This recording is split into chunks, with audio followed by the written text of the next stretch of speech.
Hi, my name is Brandon, and over the past year, the Delight Cafe team and I have traveled across the U.S. researching this rapidly growing industry of CBD products. What we have found throughout the industry were products that were inconsistent in dosage and used ingredients that weren't even lab tested. Products with chalky textures, bitter aftertaste, and worst of all, confusion among the CBD consumers.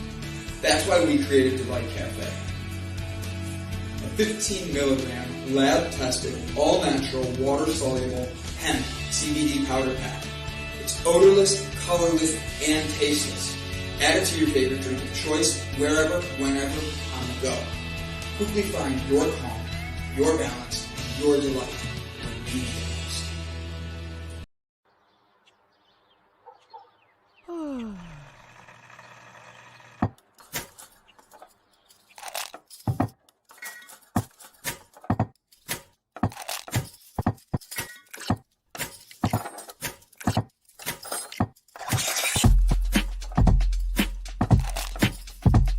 Good morning.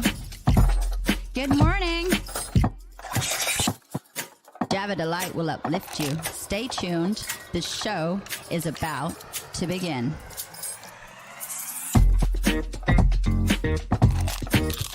Grab your coffee. Stay tuned. This show is about to begin.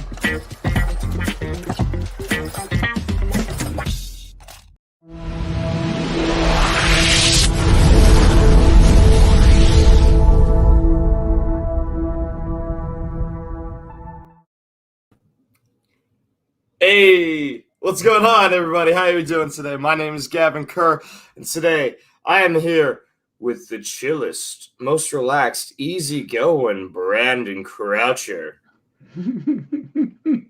Right. I have no rebuttals. Good morning, Mr. Gavin Kerr. How are you today, my friend? I'm doing really well, man. How you doing? I am doing very well. Been busy running around. I woke up early this morning to take my mom's dogs for a walk and get them worn out so they won't bark today. They're both sound asleep beneath me right now. Getting them in the car was fun because the two of them were like, woo! And we their heads were out the window. I'm going up and down hills just to wear them out. When I was on the open road, I'd like swerve the car.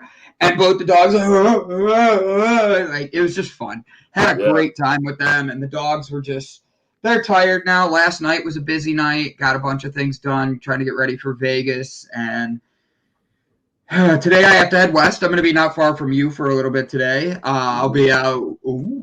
I have Reiki later this evening. So, yeah, just a lot of fun. And other than that, it's been just good, you know. How about you? I've been doing really well. Last night, karaoke was definitely a success. I had a huge party there, actually. A full table, a table of probably 8 people or so who are regular karaokeers who used to come to that bar all the time before I DJ'd there. And they absolutely loved my energy. They loved the show. And so they will be back next week, which is great because usually what happens is the bar I did last night is hit or miss. Sometimes I have a bunch of singers. Sometimes I'll have no singers. Lately, I've been having no singers because a lot of my regulars have not been showing up. So that was just very refreshing and made me very happy to have them. And then I also had some new tables as well that came up and sang. So it was a lot of fun last night. Had a lot of people singing. I came home. I made some chicken quesadillas and some Spanish rice and watched South Park for a bit and just relaxed while I ate, then ended up passing out. And this morning, the other day, I posted my Between the Notes interview with Parabola West. And good interview. Good interview. So much fun. Go check it out, guys. It's on the Delight Digital Network on the YouTube. Sorry, go ahead, buddy. I watched it yesterday. I had it on in the background. You did a great job, bud.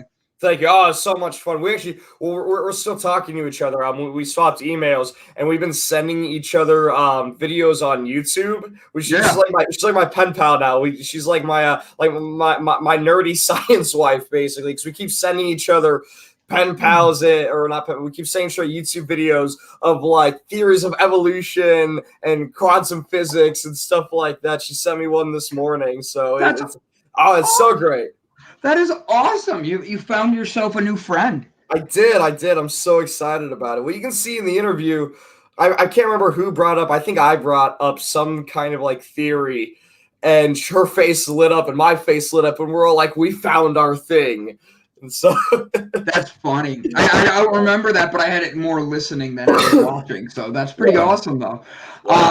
So this morning, I decided that I'm going to give you guys a riddle and see if you could figure anything out. Throw what you're grateful for in the comments. We'll read it with saying good morning, but we're going to start with a riddle. Okay?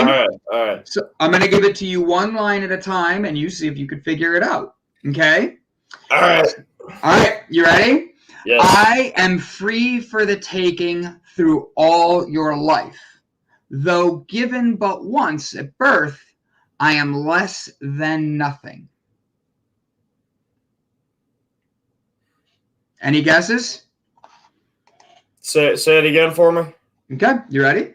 Yeah. So, I am free for the taking through all your life. Though given but once at birth, I am less than nothing in weight. Oh, breath. Good job, buddy.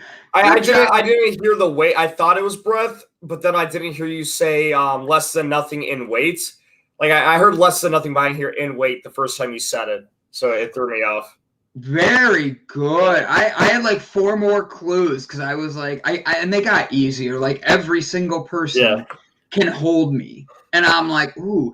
I was reading yesterday. I was doing a mindfulness reading before I went to bed, and my book is about meditation that I've started reading, and I thought it was really interesting because it talks about breath, and it wrote a riddle there and all that. It was really just interesting about how we all what.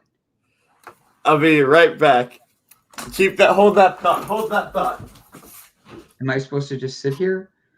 You know what? I know what I'm going to do. Ladies and gentlemen, boys and girls, children of all ages, the one. Okay. He beat me back. He beat me before I could get Bob in here.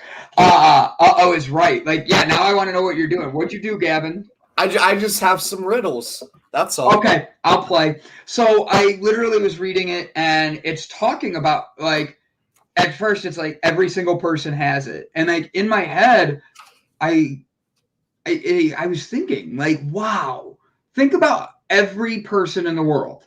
When you breathe in, you can feel the cold on your nose. Like breathing in, you feel that breath. And then when you breathe out, you feel the warmth of your body coming out when you're breathing deep. And I was like, that's pretty fascinating to think, because whether you're a different race, a different sex, a different anything, even animals, our first thing we do is take a breath. And I just thought that was interesting because we all understand what it's like to take your first deep breath. All right, go ahead. I'll shut up. All right. So there's three parts to this riddle. You have to try to guess what it is for each one. You can get it by these, but there's 3 hints, and then I'll tell you what it is at the end. All right. Mm-hmm. My stem is long and stiff.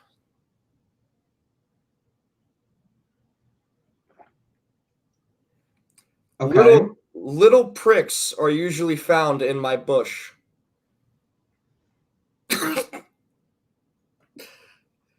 Okay. I get limp when I'm old. A rose or a flower. Hey, you got it. Oh, we got three of us, all 4 of us got it. Brian, Tracy, Crystal Wolf, and Sherry McQueen. Boom. Hello, guys. Good morning. We are here. All right, Gavin, give us our next one. We're ready. Riddle time. I'm trying to pick specific ones. So I'm reading from the game Dirty Minds, and some of these are actually kind of bad. Oh, here we go. I start with F. Fuck. No. Okay, next. I end with K. Fuck. No. If you can't get me, you have to use your hands.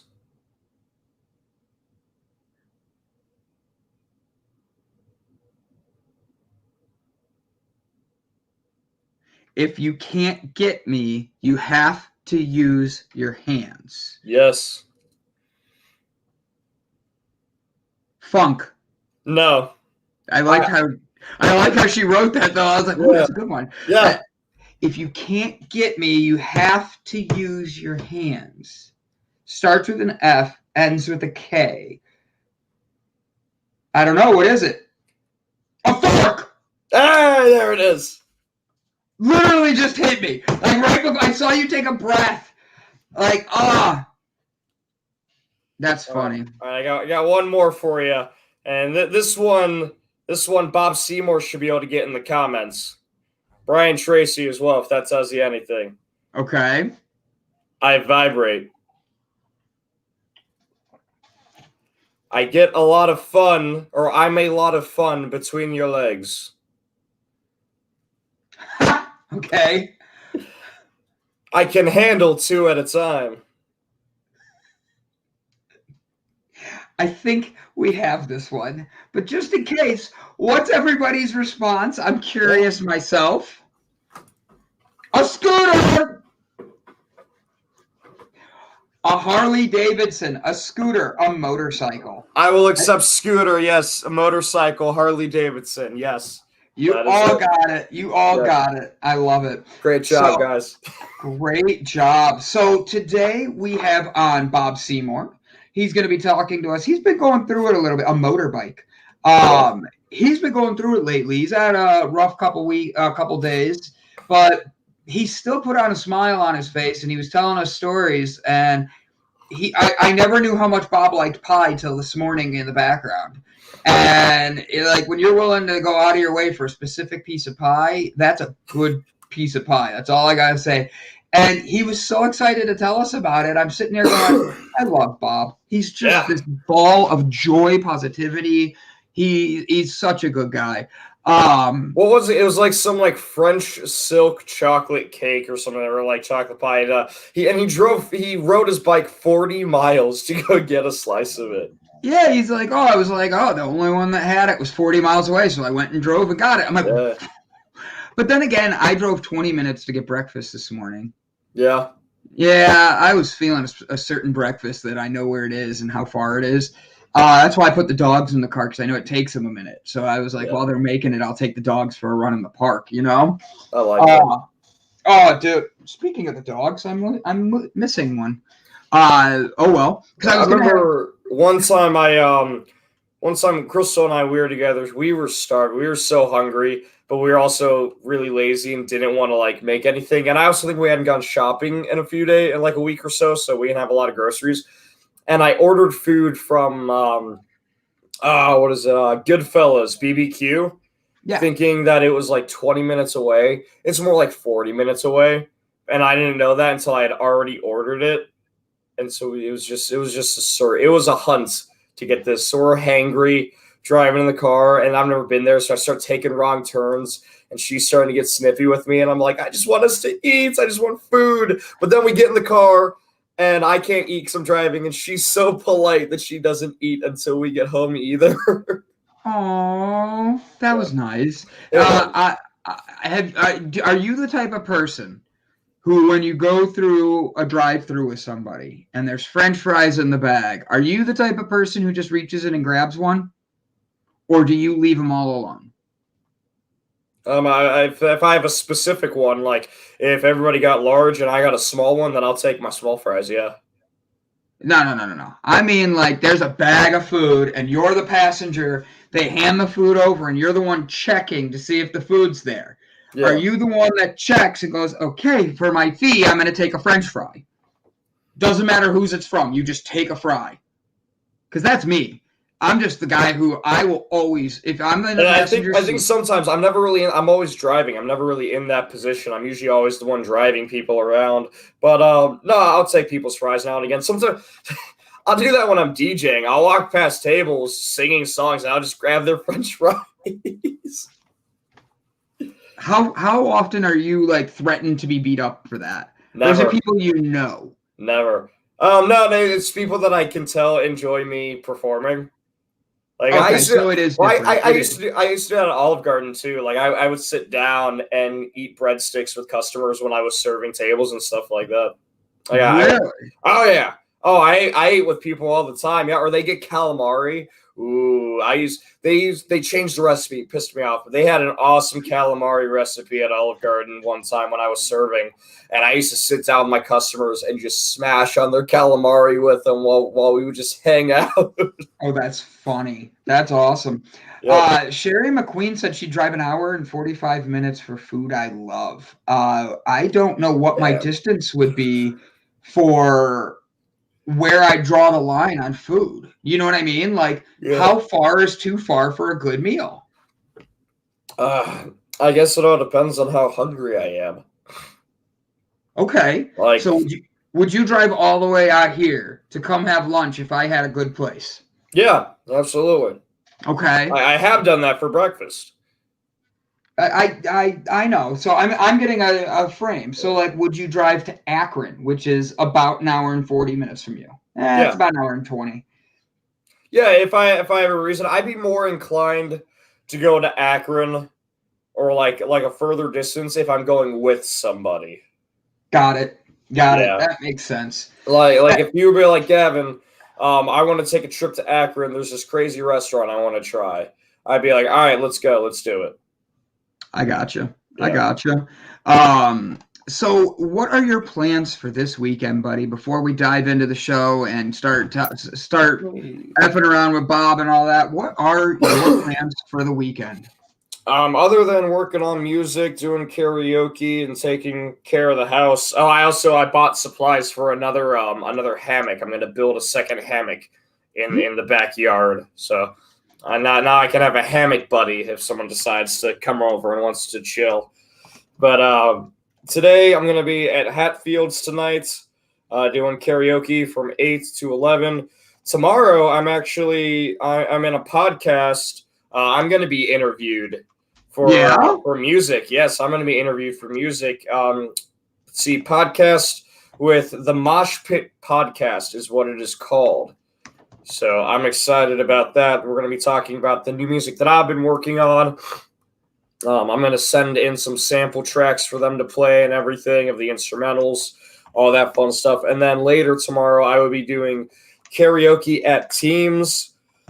And then on Sunday, I have Sunday I have a rehearsal with my little sister Kaylin. She and I have started writing music again together. She's a phenomenal musician, and when we write together, it's something else, man. For whatever reason, she brings out lyrically and vocally, she brings out a different side of me. And then she can just play acoustic guitar. I literally looked at her the other day because we were going to do cover songs, and we still want to, but I think we're kind of straying away from it just because we got to a point where we were sick of working on them and workshopping them. And I look at her, I go, okay, just play me some chords. And she goes, what do you want me to play? I'm like, I don't care. Just play me some chords. She goes, okay. And she puts the capo on, a random friend just starts playing random chord progressions. And I listen through for maybe 10 seconds, a couple measures. And then I just start playing along with her. And we can do that. She can play anything. And I can just play along with her, and we just flow together perfectly, and it's so nice. And I can feel too. It feels like musically we get closer and closer, and then I can feel that connection.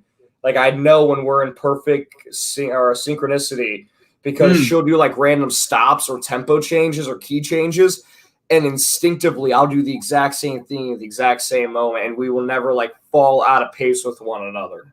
Really? That's actually. Yeah. Well, you said this is your sister, right?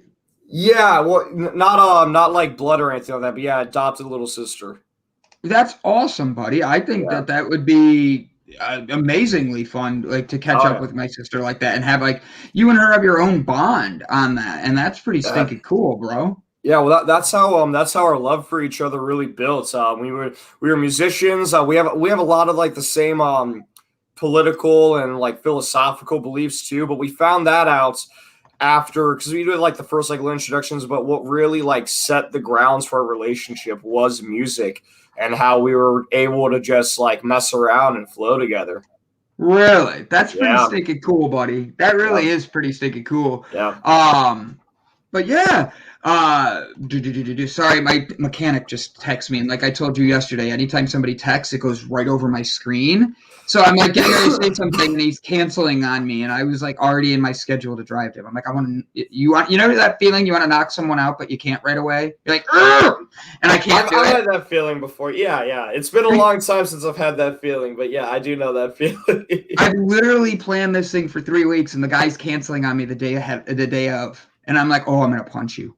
Don't punch him. Don't punch your mechanic. I'm not going to. He's just all over the place and unorganized, and that's why I go to him, is because he's unorganized and I can get a better price, and he forgets what he works on. So it sounds like what I'm hearing is that you're suffering from the own advantages you're trying to take. And it's not even trying to take advantage of him. That's not it at all. He literally, look, he's a great mechanic. I take great care of him. I always make sure I do have everything listed. But you never know where he's going to be. Like, you're like, hey, can I come over? Dude, I drove over to his shop, and he's like, I'm not there. I'm like, I screenshot it and send it to him and be like, hey, you told me come to the shop 20 minutes ago. Where the did you go? Oh, yeah, my mom needed like a ice cream sandwich, so I drove out to her. Your mom lives an hour and a half away. You're telling me you didn't know this? I want to kill you. Like, that's why. That is my reason I say that, is he does that type of stuff. And I'm like, oh. Wow. So, that's a new type of squirrel right there. That's what that is. He's like, sorry, man, I stubbed my toe, and that made me upset, so I made a PB&J, and that made me sleepy, and then I took a nap. He's the human version of To Give a Mouse a Cookie, is what you're telling me. Yes, he is. Oh, my God, and when I show him to you, you would be like, he is a furry big mouse. Like, we could replace him at Chuck E. Cheese, and they wouldn't notice. Oh, my God. That's a lot of hair. Dude, he did. You saw Herzog. Herzog has a lot of hair. So have a lot of hair. During COVID, the one day I went over and I thought he had a haircut. Like, I'm like, oh, you went and got your hair cut. Like, you trimmed up, you look good. And he goes, no. And he's like, why do you think that? I'm like, you look less homeless today. He literally next morning on his Facebook quoted me as saying that, and everybody of his friends, because he's in the theater world, so that type of joking is funny as hell to them. Yeah. And he just was in a zone with that. Like, they had so much fun. Good. Brian Tracy knows that feeling of what it's like to have a mechanic that like flakes on you last second. There's a restaurant in Flint where I used to live that I can't. Wait, there's a restaurant in Flint that I can't get here. It used to be in Flint, or where she used to live. It is a Mexican-Italian place? That sounds awesome. Oh, my God. So, speaking of things like that, I am Mexican and Irish. Very, very, very weird combination. Very strange combination. Here in Ohio, I believe it's in Avon, there is a Mexican-Irish restaurant. So find the address, and you and I are going. Yeah, I can look. Actually, I think I have it here in my contacts. But that's such a weird. I saw that, and it mind effed me. It mind effed you. I don't want to use my F word. Yeah, I use both of ours all week already. I know. I haven't used it yet this week, so I get a little bit of leniency on this one. Okay. Yes. No? All right. So while you're looking at your phone and watching porn, I am going to let Bob Seymour in and see if he has any good porn for us.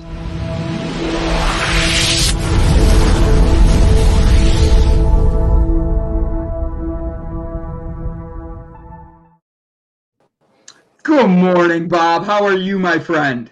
Doing good. How you guys doing today? Hey, what's up, Bob? Excuse Gavin. He's over there watching his porn right now. You know, he's keeping himself busy. Yep. Well, I like the plot. That's I what he's getting the storyline. Yeah. It's very intense. The stepsister is stuck in the washing machine. Is she gonna get out? Oh, Who no. knows? Who knows? Oh my God, Bob, how What? are you, my friend? You're still in Colorado. Yeah, for a couple more hours. You're like, I'm gonna do the show and then I'll go. I found it. So it's called the Loco Leprechaun Pub. It's in Westlake. Where in Westlake? Crocker Park? Center Ridge Road. The Loco Leprechaun. I'm trying to think where that is. Is that your porn shop or is that Bob comes on and he's like, I got you in this. Yeah. Now. No, it's an Irish Mexican restaurant. It's an Irish Mexican pub. Really? Yeah. Would you go to that, Bob? Do what? Would you go? Oh, excuse me. Would you Yeah, go what to the that? hell, you know? I would. Yeah. If they ain't got cheese on their stuff, I can eat it, yeah. Oh, that's Wait a right. minute. You don't like cheese. Thank you. I was just about to say that. Like, so what is the reason of cheese? Like, you just don't like the taste of cheese, or is it like really like something you're eating? A little bit of both. Yeah, I can eat a little mozzarella, on a pizza, but the other cheeses, man, it gives me a gag. It's like a gag reflex. I get cheese in Really? my mouth, and I'm making a street pizza, man. Really? I love it. So, Bob, you have had a long week, man. Tell us what you've been going through and how you've been doing yourself, like anything you can to get, like, stay positive and keep going in the right direction. It's easy to stay positive. You just don't focus on the negative, man. I've been trying to get a. You say that, but do you know how many people watch this show and are like, yeah, I wish I could just like find a way to stay positive throughout the day. It's a choice every single moment, and people don't. You have to. The minute you see it's your choice every moment, it changes your life. It does. Your perspective is your reality, man. Yeah. And it's like, I just don't let things get me hung up too much, man. I mean, sometimes I get pissed, but what are you gonna do? I've been trying to get a part for a brake caliper for my rear wheel. I've been looking for like 6 weeks now, and can't find one anywhere in the country. I've got people in like 25 or 30 states looking, and then yesterday I find out the part that I'm actually looking for, they don't even make. I got to buy a whole new damn caliper, man. So I've already spent $300 on wrong parts. Wait a minute. You have to spend another $300, or how much? A couple $100, you said? Oh hell! I got to have a new caliper. There's a bushing that's integral. It's built into the caliper. Yeah, you can't just buy the damn bushing. You got to buy the whole caliper, and that's not. I mean, it's like $350 if you can find one. And there's no one. There's none in the country anywhere, man. It's freaking insane. I've got people all over, so. It is what it is, so I'm just gonna not worry about it and deal with it as it is, man. Oh my gosh, that's now. Hey, you say you have people all over the country looking for this and like looking for you. What if they find one in Cleveland? Can your bike make it all the way here? Can my bike make it all the way there? Are you busting Bullwinkle's ass, brother? Don't do that. No, I'm not. I'm meaning the piece that you need. Is it going to have problems? Like you won't be able to go far because you're supposed to do a wedding in Florida next week. Yeah. So the piece that's you need it's not like crucial. It's not going to cause me to crash and burn, but it's just going to make my brakes, my brake pads wear out sooner. What they wear a little bit uneven in there, so I just got to keep an eye on that, and I'll just have to switch pads a little more more often. If I can find one, I'll see about getting one, but right now you can't find one in the country. I went to Harley's site, I went to JP Cycles, I went to Drag Specialties. I mean, there's just not one in this country anywhere, man. Oh my gosh, I had no idea that would be that hard to get. Like it shouldn't be. It's a common part that fits almost. I think it fits 3 Softail models from 2011 to 2017. You would think, You know what? I literally, buddy, I know nothing about bikes. So you're teaching me on that. That's why you're like, are you making fun of Bullwinkle? I'm like, no, really, I'm not.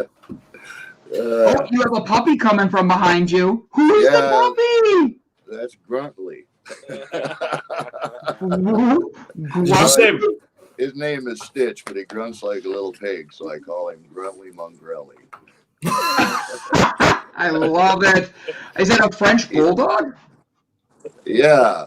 Here he is. There he is. That's him There right you there. Oh, Gruntley look at that! He is adorable. Wow, I didn't know that. Brian Tracy said Harley stopped manufacturing bikes and parts all last year because of COVID. Oh, hell. Yeah, they shut that. Wow. Oh, well, I guess that explains it. Hey, we learned something new today. So tell us about this wedding you're going to be doing and like where you're going to be going and about your weddings. Well, I've got in a couple of hours, I got to go pick up my friend Animal's old lady and then go down where he works, get her off of my scooter on his, and we're riding out to going to try to make Amarillo tonight, and then Shreveport tomorrow night, and then Panama City the next night, and then we're going to be down in Fiesta Keys, I think it's called, and I'm going to do a renewal of vows for this couple. They hit me up 4 years ago and asked me if I would do it, and I think I might probably have a little bit of a buzz going. And I said, yeah, sure. So 4 years later, here we go. You know, Gonna pay your dues. Yeah, I picked up another wedding at that blues thing last weekend. That's going to be September the 12th, and then a good friend of mine up in Rockford, Illinois, messaged me the other day. I met him in I forget where it was, Topless Tuesday, somewhere up in Montana. 5 years ago, just before I met Brian, actually. But anyway, he messaged me this week, and they're doing a fundraiser for a homeless shelter, and he sent me some information on it, and I really felt like I wanted to do that. So I'm going to go up in Rockford, Illinois. I'm going to do the wedding here on the 12th of September, and then I got to fly out to Rockford, Illinois, do this benefit thing for this lady, Miss Carly, I think her name is. But and then yesterday or day before, Rennie, the guy that's putting this all together, called me up and told me that he wants me to be the master of ceremonies there, and he's got a couple of Chicago blues bands playing, so I'm going to get to hang out with some old school guys that played with B.B. King and Albert King. It's going to be cool, brother. Nice. That sounds awesome, man. I was going to say, that is awesome. Yeah. Like, buddy, all right, so are we, no, wait. You're going to Florida next week. What about the week after that? Well, That's when you're going. I'm going to be in Florida until the 19th, and then I'm going to leave Florida and ride north with Animal and Blondie. And when we get, I think they're going to take 10 and come back out the same way that we went there. But I'm going to split off from them probably on Interstate 10. When we get there, I'm going to split off and go north and go see my girlfriends in Atlanta for a day or two or however long. And then I'm riding over to Jessica Dugas's place and do that vegan thing. And then depending on my gas situation, that'll determine how soon I get back out here to Colorado. But I just plan on shooting back, bouncing from couch to couch on my way across the country again. Because I'm not taking my camper this time. It just cuts my gas mileage down, and it slows me down a lot. So yeah. And you put something up about Bullwinkle on social media. They wouldn't let you drive. I'm trying to find it on Facebook, but I'm trying to pay attention too. Oh, no, you sent me a link, and I thought I was going to have something to laugh at or something, and it was just you sent me something about the 5 best places in Colorado to go. And No. That was not what I sent you. I promise I sent you something to make you laugh. Hold on. What I got from you was something from TikTok that listed the 5 places in Colorado that everybody's got to see. And I done them all except for the one where it's a bicycle trail or something. And I said, if Bullwinkle can't go, I ain't going. Yeah. All right. See, that is not what I sent you. See, I was trying to send you something to make you laugh. TikTok switched it on didn't me. work, brother. Oh, it was a funny thing where this guy's just he's watching this woman make a video of a donut. Okay. And right, but the way he's talking to it is hysterical. He's like, "What you doing? What you doing? What you doing? Oh, I'll be back." And he runs away, and it's hilarious. I sent it to a bunch of people, like to make them all laugh, and I sent it to you because I was like, Bob will laugh at this. He'll like this one. So man, that makes me disappointed that it didn't work. But Bob's a busy guy, so he'll be traveling all over the country. Gavin and I are driving to Vegas. We leave. Now, Gavin, you realize we have a party the day before we leave? What the hell are you talking about? Yeah, thank you. I thought you knew because that's what I was told. Did you know that we're bartenders for an event downtown? I'm not. I have plans all day. You and I both. Apparently, they asked us, and they said that, oh yeah. And I saw the Facebook invite and was like, "Are you guys expecting us there? Because neither of us know about this." And they were like, "Yeah, we talked to you guys about it." Who the did you talk to? Don't you love when that happens? Well, the 19th is when I have my Nightmare Combat. So I'm gonna be in Columbus for most of the day, and then I have to DJ at karaoke at Teams from 9 to midnight. Then you know what? They didn't talk to us about this, and it's someone that we just did stuff with. And the only reason I know is because I saw it on Facebook. So that's why I'm like, oh, crap. But we can talk about that later. I just was like, yeah. So Bob, let's figure that out. Yeah. Luckily, I found it a week before. Bob, we're driving from Ohio all the way on the 20th, all the way to Vegas. Are we going to be able to find a way to meet you along the way? Think we can make something happen? When are you doing this? We leave on the 20th. I'm going to be in Florida on, actually, I'll probably be in. Maybe on the way back, because what day, when are we coming back? The 26th or so? Well, 26th, 27th. I'm going to be at Jessica's place on the 25th. I plan on, been talking to her a little bit. I plan on doing this thing live from her house on the 25th. And then nice. I've got to ride north to get on 70 at some point. If you guys are coming back on 70, I'm sure we can. But I don't. If it works, it works, brother. Yeah, we can workshop something. We can figure something out. We'll go get some food. I was like, you and I will always figure something out. We're not like picky on having to be somewhere at a specific time, especially coming back. I do have to be back Monday, the 28th by 1 p.m. though. That I already have a meeting set up for that day, and it's going to be a big one. So that's why I know I have to be back. So then we'll want to be back the 27th at the earliest then, so you can have some time to rest and everything for this meeting. Maybe. I can get from Alabama up to somewhere close to where you guys are at. We'll figure something out. Yeah.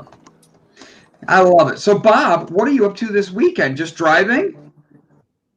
Yeah, going to be in the saddle all day. We're planning on it'll probably be 8 hours in the saddle tonight. We got about 400 miles to go. We're going to leave about 12:30. So, yeah, and I usually do 300 miles before lunch. So 400 miles the evening shouldn't be too bad. So, and then all day. Yeah, it'll just be all day in the saddle, probably 10 hours a day, 12 hours a day. But I can't imagine. Do you have to eat a lot? Like, do you get really hungry or no? Because when you're riding, when I was riding, I wasn't burning a whole lot of calories, even though I had like a heavier bike. It was really relaxing. So I don't eat a hell of a lot anyway. I do. I got to keep an eye on things. I get a little hypoglycemic, so when I start feeling that coming on, I pull over, and I usually have a bunch of peanuts in my saddle bag. So nice. Or a bag of jerky or something in my concealed carry pouch, something just take the edge off, man.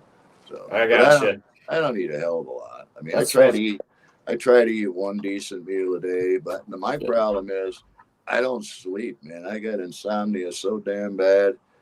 But when I climb on Bullwinkle, oh my God, I go about 50 miles and I'm falling asleep on that dumb thing, man. I fell asleep 3 times already. I mean, that was one thing. So I've started to doze off while driving before, which is very, very scary. But I was never able to on like a motorcycle. I was like, there's no way in hell I could ever fall asleep on this. But I also didn't ride it long enough to get comfortable, enough to be able to fall asleep on it. I didn't think I'd ever be able to fall asleep either, but 3 times. Actually, the day I was riding up to meet Brian the first time, I fell asleep. I don't know what the interstate is, but it was just long and straight, and I didn't even realize I was dozing off. I was doing about, I don't know, 70, 75, and just all of a sudden I hear brrr, and my bike's vibrating. I'm like, holy shit. Oh my. Yeah. It's a rush, man. Yeah. Stop and throw one of those little 5-hour energy drinks down my neck then, and then I can go on for another 3 or 4 hours. Ooh, those are awful. Those are so gross. You know your product tastes disgusting when you have to have a competition to see who can mix it in with other things to make it taste best. That was a competition that they had. They're like, oh yeah, put it in like a fruit smoothie or mix it with orange juice and then the competition was whoever has the best tasting drink wins. I was on left New York a couple of years ago, and I checked my odometer and the time when I left, because I've done the ride a bunch of times. It's 950 miles down to my kid's place. Yeah. So I left at 2:00 in the afternoon, zeroed out my odometer trip meter, and I took off. And about 2:00 in the morning, I was in Southern Virginia somewhere. Man, I was falling asleep bad. So I pulled over into a gas station. I shot one of them little short energy drinks down my neck, drank a cup of coffee, put a half a Mountain Dew down myself, walked around slapping myself, figured I could drive again, got on the road. I didn't go about not very far, and I started getting mesmerized by the lines again. It's like 2:30, 3 o'clock in the morning, and I'm like, oh shit. So I'm like doing math games in my head, counting mile markers and figuring, where my odometer is going to be when I hit this place. Man, I'm driving along, and all of a sudden I went, oh shit, these numbers are going up. When I got on the highway, I got on the wrong side and was going north again, man. So I got off and turned around, went back, and when I finally got to my kid's place, I turned 950 miles into 1,134 miles, and I did it in 20 hours. Oh. I got myself an iron butt patch, though. Yeah. All right, so, Gavin, you've done cross-country road trips, right? Yeah, I have actually. I've done quite a few of them from Arizona to Ohio, back and forth. So I once had a guy I was driving back from the West Coast with, and he fell asleep in the passenger seat. And I'm driving for hours. And I drive through the night. We stop to get gas. He wakes up. I wake him up. I am now allowed to sleep, right? Yeah. And he's going to drive. Well, the last thing he saw was like Phoenix, Arizona. And he knew that was like a direction we were headed. So when he goes to get on the highway, I'm already, I was falling asleep. I'm like, yeah, we're hundreds of miles past Phoenix now. And he literally gets back on, and he goes, hey, we're almost to Phoenix when I wake up. And I'm like, what are you talking about? I literally got, when he pulled up, I'm like, I'm going to kill you. And he's like, I didn't mean to. I'm like, you can't just type it in your GPS. So I got on I switched spots, we did gas again, and I'm like, you're done driving. And it was his car. I'm like, you're done driving. And he's like, what? I'm like, yeah, bye. Whoop. And I started driving, and I don't think I've ever let him drive his car with me in it again. I'm like, you're that bad of a driver. You slept, and I even told you where to go, and you still didn't do it. 1,473 miles in 24 hours in an 18-wheeler is Brian Tracy's record. And then guess who's here? You ready? Let's play some trivia with Jessica Dugas. Yay! Brian, Tracy, Jessica Dugas. We have a busy day today. We have a lot of fun. Guys, don't forget to go to Bob's Patreon and make sure to donate. He's doing things across the country, spreading positivity, spreading joy. I'm going to do this and this at the same time, so that way nobody has – where'd it go? So nobody has an excuse not to watch Bob's Journey. Like, just go. Last week, I said something, I don't remember what, I commented or something during the week about I won a belly button contest one time. We talked about how deep our belly buttons are. All right, who has the most lint in their belly button right now? Go. I don't have any because I have good hygiene. Well, I get a lot of feedback about that. People laughing, wanting to know what the hell. Yeah, what does that mean? What do you mean you won a belly button contest? There was this little bar in the town I used to live in, and they had a promotional thing, and they were doing a belly button contest, and they had this little all the contestants, they were all chicks except for me. But I believe that. I had a good buzz on, and I thought, well, hey, screw these women. So I went and I signed up for the damn thing. So every Friday night for the month, the contestants got free beer. So I was like, hell yeah, So they had this. You had when you got there, the contestants all went in this back room thing there, and then you walked up, and they had they had a big door with a little bitty door in it, and you just walked up to it and stuck your belly button up to the door, and then they opened up the door, and everybody in the bar voted on the belly button. Well, I won, man. I got free drinks for a month and $50, and every guy in the place was like, "You son of a bitch." Somebody made a door specifically for viewing belly buttons. Oh yeah, yeah. It's a little door inside a door, What? That's amazing. Congratulations. Yeah, well, hey, what can I say? I got a cute belly button. Or at least I did when it was in its 20s. You're in your 20s. I thought this was like a year ago or something. No, I haven't done any contests. Okay. So imagining this happy trail. This happy trail that's all peppered with gray hair just in the belly button door. How do the other contestants, how do the women react when you won? I won't tell you everything, but it was good. Yeah, wow. Backstage was fun, brother. I bet so, yeah. Showing off those belly buttons.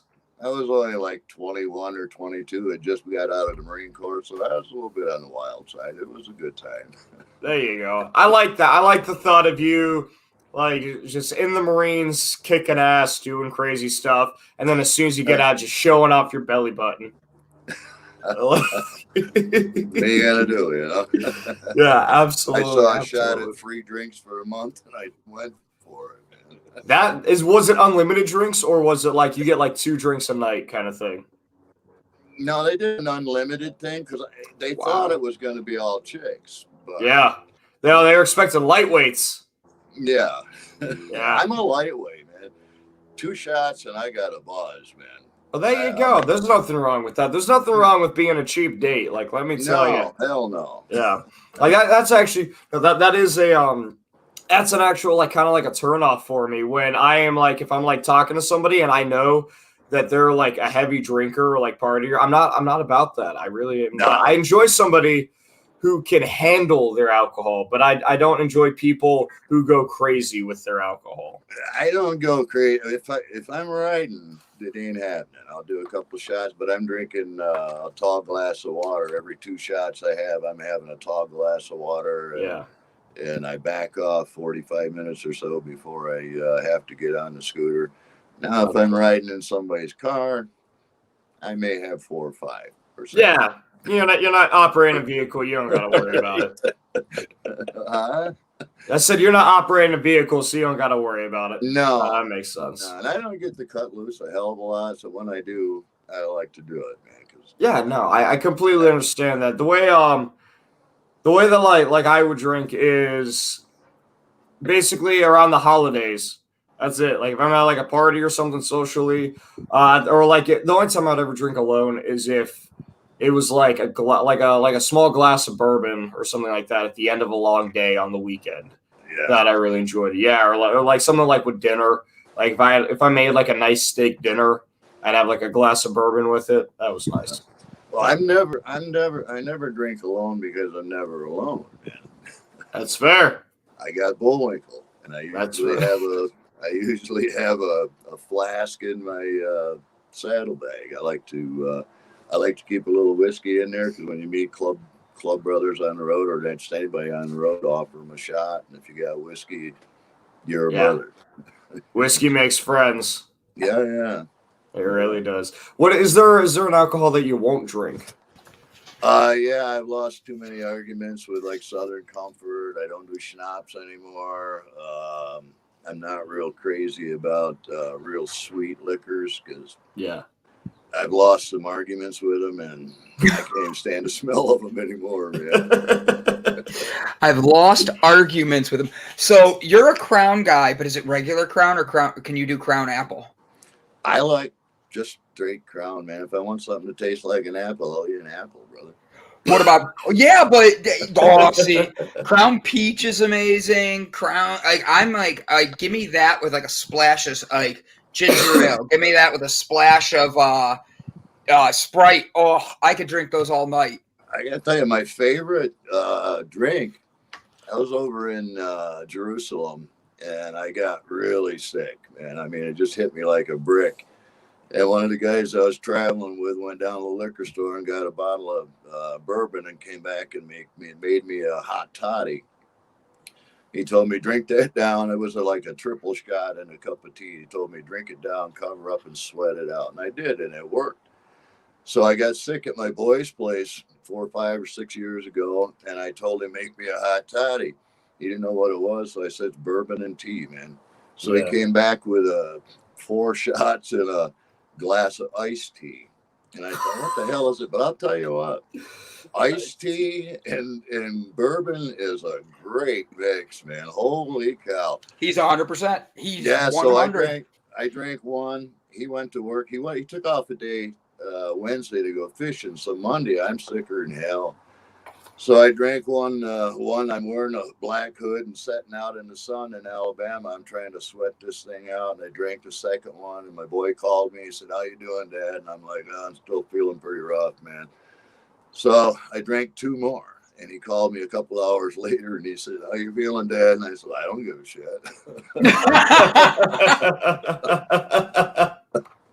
shit. Yeah, bourbon and tea is a good thing, man. Yeah.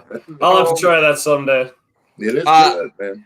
So when I have my bubble tea company, we make our tea, loose leaf tea from scratch, but to make it sweet, we have natural fruit flavors we blend with it. But when I add alcohol, it's bourbon or vodka. And when you mix it with the tea, people go nuts. They're like, oh, and you get drunk faster. Did you know that? I didn't. With tea? Yeah, because the way the tea dissolves into your body naturally, it's like drinking water and stuff. It's how your body. You add alcohol into that. It's like doing an edible, like the Breakthrough Show said, like brownies before beer. Like I'm all about that. But like for real, with that boba tea, could you take the was it tapioca, those balls? I know exactly where you're going. Go ahead. Yeah, can you make those alcoholic? Could you soak them in alcohol? So there's different versions. Do you know what boba tea is, Bob? No. All right, so hold on a second. So it's really good unless you don't know what to expect when you drink it. If someone just hands you boba tea and you try to drink it like a regular drink, you're gonna gag. You're gonna get a shot in the mouth that you were not expecting. 100% yes. 100% yes. So boba tea is like an iced tea with fruit flavors. It's all natural. It's got like you have mango, you have peach, you have apple, blah blah blah. I took it and put it in something like this. It looks like a light bulb, right? And then it strobes on the bottom. Okay, see how it's strobing? Yeah. And it has tapioca balls inside that while it's strobing at night, you're drinking an alcoholic drink from a light bulb that is fun and tastes like a fruit thing. So I'm going to get you a bubble tea when I meet you. Like we were going to get a boba tea somewhere because they're that good. They won't be alcoholic because it's not many people got to do that. And I was the first one to do it here. But like what's fun about it is the drink is like so sweet, so tasty. And like you literally like getting full of energy that people will buy like 4 of these and like just be drinking them with their drinking them like they're nothing, and then all of a sudden they come back, and I'm like, no, you're done. like this, you way more drunk than you realize. Yeah. Nope, I'm taking Bob first. Taking Bob. I mean, first. I think that would be comparable to a Long Island. Then how people they drink them and it just sneaks up on them. They don't realize how much they're actually consuming, and next thing you know, they're plastered asking for another one. It's like, ooh, you're done. You were done a drink and a half ago. You just didn't know it. Jessica thinks she's going to take you to go get boba tea before me. Gavin, we might be driving down south first. Okay, as long as we're on schedule with everything. I agree. Do you see my nose? I cut my nose. What do you mean you cut your nose? On what? I have no idea. Jessica Dugas texted me saying my microphone was off. So I turned my mic off and unplugged everything, blew in it really quick like a Nintendo, put it back together, and then came back and I wiped my nose like that, and there was blood on my hands. So that's why I disappeared for a minute. I was like, where'd this come from? And look at the tip of my nose. There's a little, and I have no idea where it came from. Jessica Dugas texting me and putting negative juju on me cuts my nose, you know? Apparently, she really does not want you to get to Bob first. Apparently. Look at that. Look how red it is. Yeah. Like, I don't even know. It's okay, Rudolph. So Bob, I'm going to tell you a little bit about our guest today, and you tell me if you're going to be able to stick around and hang out with us, or hang out with us at the end of the show and get to know him. He's an entrepreneur who does things very differently. They call him the Antipreneur, and is crushing the status quo is his tagline. His name is Dan Bennett. Guess what? He's from Flint, Michigan, guys. I know we have a couple people there. Flint, Michigan, born and raised, founder of the 1 Minute Media, a company that empowers individuals to tell their stories with great video. The 1minutemedia.com is a video coursework and private membership that shows people how to create great videos with something as simple as a smartphone.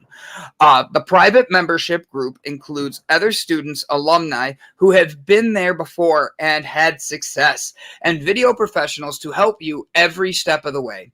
Dan has the privilege to work with some amazing clients. You ready? First one out the bat. You ready, buddy? This is why I know it's perfect. Harley Davidson, Hasbro, Cisco, Anheuser-Busch, Camaro, Westbrook Media, and Will and Jada Pinkett Smiths, with many more. He is also a public speaker who has been flown all over the United States to share his knowledge and expertise of storytelling in business and the power of video. So, guys, I hope you guys are excited because we get to meet the Antipreneur today. Are you guys ready for that? Are you going to be an Antipreneur? Here we are. Bob is like the one I'm rooting for. He's like, yes.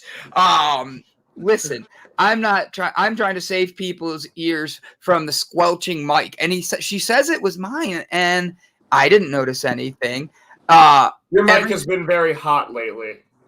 Really? Yeah. I moved it back. I unhooked it. I mean, it sounded fine now, but whatever, later. Yeah. I didn't even touch anything. I literally was trying to touch the mic, and then everything disappeared.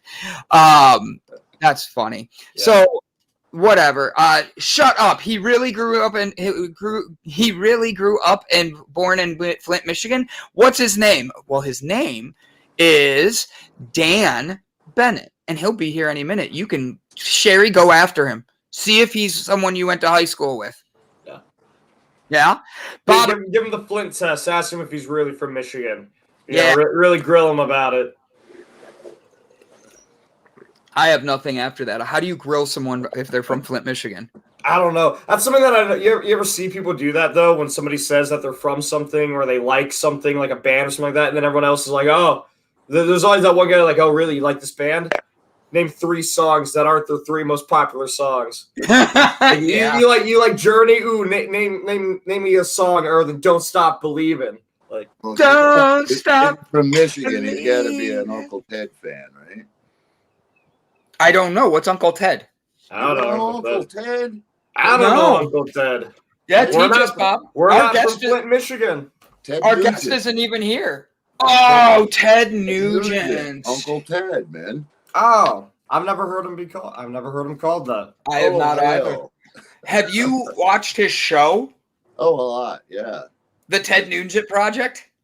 Oh, that no. I watch his hunting shows, man. He's got a whole hunting program he does. Yeah, him and his old lady go out and kill all kinds of critters and eat them. That's cool, man.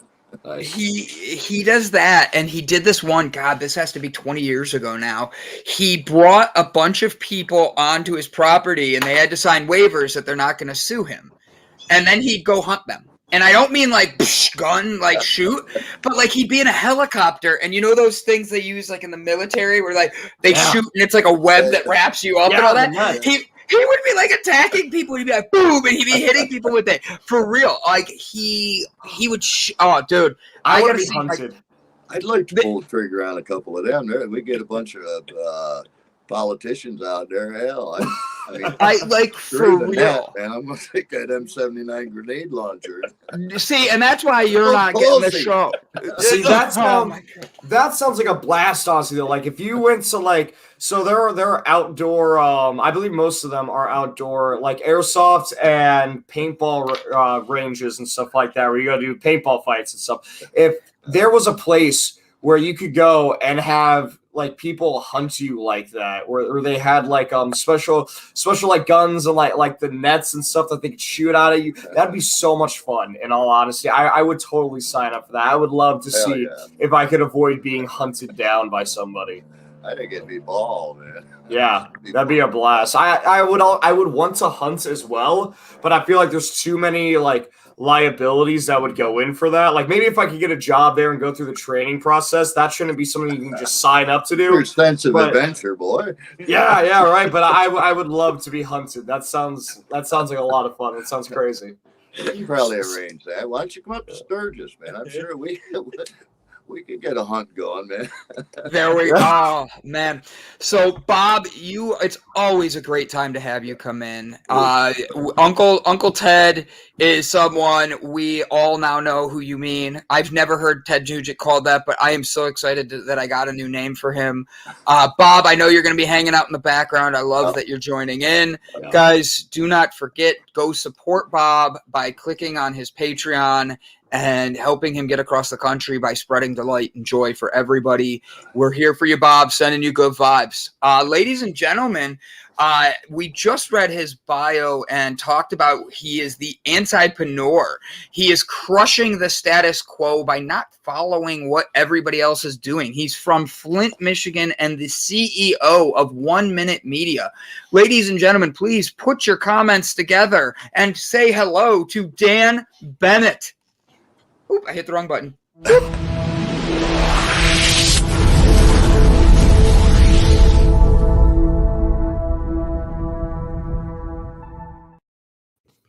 Hello, Dan. How are you today, sir? Hey, man. Good. I'm digging this energy already. I need a little pick-me-up, so appreciate it.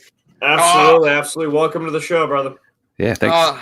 So tell us, all right, first thing that comes in is literally the first question. You ready for this? Shut up. Is he really from Flint, Michigan? So like we had 2 people commenting today from Flint before I ever read your bio. So the fact that so they want to give you like trivia on Flint, and I'm going to see if they're going to test you how well you know your city you grew up in, you know?